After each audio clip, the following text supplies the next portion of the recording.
So we are from the Church of the Nativity in Huntsville. I'm Bonnie McCrickard. This is Sarah Watts and Margaret Day. They're part of our team. And I'm going to let Sarah start off with reading our purpose.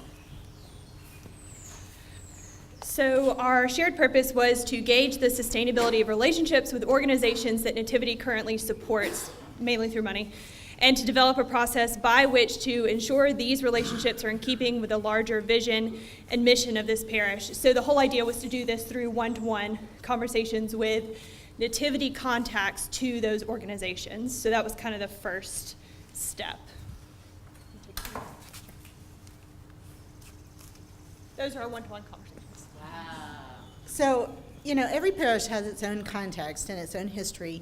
Nativity is an old downtown parish with a long history and a sizable budget for which we're grateful and which we try to return to the community as much as possible. And part of that means that we have to be really good stewards of what we have and how we use it. And over time, the outreach program at Nativity had accrued a long list of organizations that had requested funds, and we had said, sure. But the relationships with those organizations in many cases were unknown, or our primary contact with them had kind of drifted away or passed away in some cases. And so we didn't really have anything other than just a funding relationship, which is not healthy for us or for them. And in many cases we had people volunteering, but they weren't connecting it to the larger picture of being people who follow Jesus Christ in that particular mission. So what we're doing is looking at a big picture here, restructuring how we do outreach. And this gave us one mechanism for doing that, engaging people in conversations, first with the level of whoever our particular contact within the parish might be for these different organizations that we support. So there were a lot of one-to-ones that were done. There was a whole big team of folks that did these. And this is the word cloud that came out of it, which I kind of love because you see what's in the middle is Nativity and community. Because it was very much a listening campaign. It's trying to figure out where are we called to be, because just because there's a hole in front of you doesn't mean it's yours to fill it. And if you don't continue to ask that question, is this where we are called? Is somebody else called to this? Do we need to help somebody else discern their path?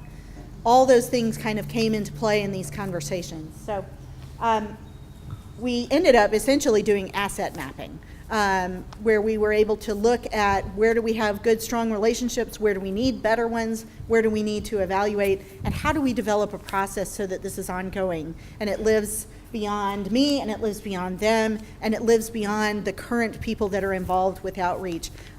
For example, our primary contact with Habitat, where we have a long-standing relationship, he's 90.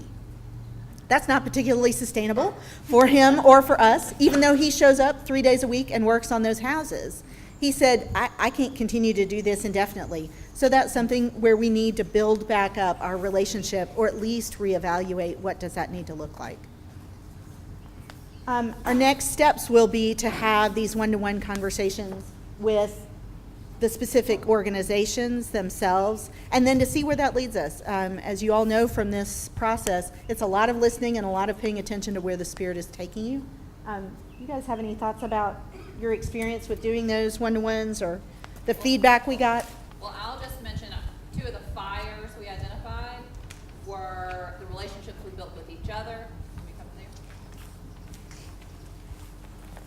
The relationships we built with each other, as well as with the team members we recruited to do the one-on-ones. And then we were super pleased and excited to see their enthusiasm. We shared the information we had learned with them in a conversation. Sarah and I met with them, and then sent them out to do the work. And didn't check up on them, didn't say, hey, how are these going? But we all came back together at the beginning of the month. And it was wonderful to see what they had learned during the process and to receive the information back. That was one of our fires. Just to echo what Margaret Day said, it was so great because we had, we kind of got excited about it and explained it, and then they came back and really helped us identify some of these next steps. And we came up with some really tangible stuff that we can do immediately and stuff that we can push off and start building a process for. And I think that having the combination of both was really exciting and got us really bolstered for our next steps. Anything else? So yeah, I think that's everything. Thanks.